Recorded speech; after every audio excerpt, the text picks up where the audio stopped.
پہلی بنیادی بات تو یہ ہے، پچھلے دنوں یہاں ایک اشتہار تھا کسی مولانا کا کہ میرے ساتھ کوئی مناظرہ کرے، کیا آمین بلند آواز میں کہی جانی چاہیے یا خاموش کہنی چاہیے؟ تو وہ جیت گیا تو پتہ نہیں میں اسے کیا دوں گا یا کیا کروں گا، کچھ پتہ نہیں، کچھ روپے رکھے ہوئے تھے نا۔ ایک ایسا مسئلہ ہے جو بالکل فری ہے، آمین کہنے پہ پوری امت متفق ہے۔ کچھ لوگ ہیں جو آہستہ کہنے کے قائل ہیں اور کچھ ہیں جو بلند آواز سے کہنے کے قائل ہیں۔ عموماً امام مالک رحمۃ اللہ تعالی علیہ اور ان کے پیروکار جو فقہی اعتبار سے ہیں، اور یہ فقہی مسئلہ ہے، ثابت دونوں طرح سے ہے کہ حضور علیہ الصلوۃ والسلام کے عہد میں بلند آواز سے بھی کہی گئی اور خاموشی سے بھی کہی۔ حنفی کہتے ہیں کہ پہلے بلند آواز سے ہوتی تھی لیکن آخر میں حضور نے خاموشی سے پسند فرمائی، لہذا یہ افضل ہے، صحیح وہ بھی ہے لیکن یہ اس سے بہتر ہے، ترجیح کا ہے اس میں۔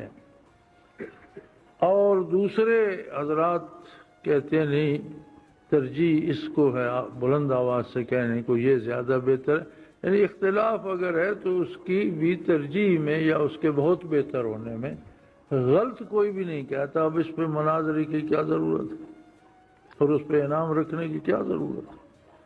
جبکہ عام آدمی کو آپ وضو کا طریقہ نہیں بتاتے، نماز کا سلیقہ نہیں بتاتے، بنیادی عقائد نہیں بتاتے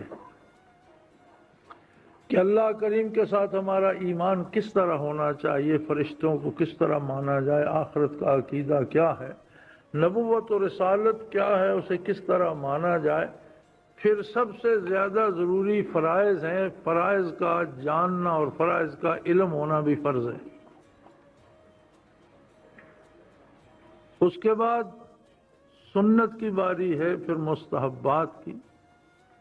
سنت کا جاننا سنت ہے، سنت پر عمل کرنا سنت ہے، فرض کا جاننا فرض ہے، فرض پر عمل کرنا فرض ہے۔ تو یہ ساری باتیں چھوڑ کر ہم فروعات پہ چلے جاتے ہیں۔ بہت سی چیزیں ہوتی اپنی اصل میں تو وہ بہت خوبصورت ہوتی ہیں، لیکن جب ہم انہیں دین کی بجائے رواج میں لے آتے ہیں تو فائدے کی جگہ وہ نقصان دینے لگتی۔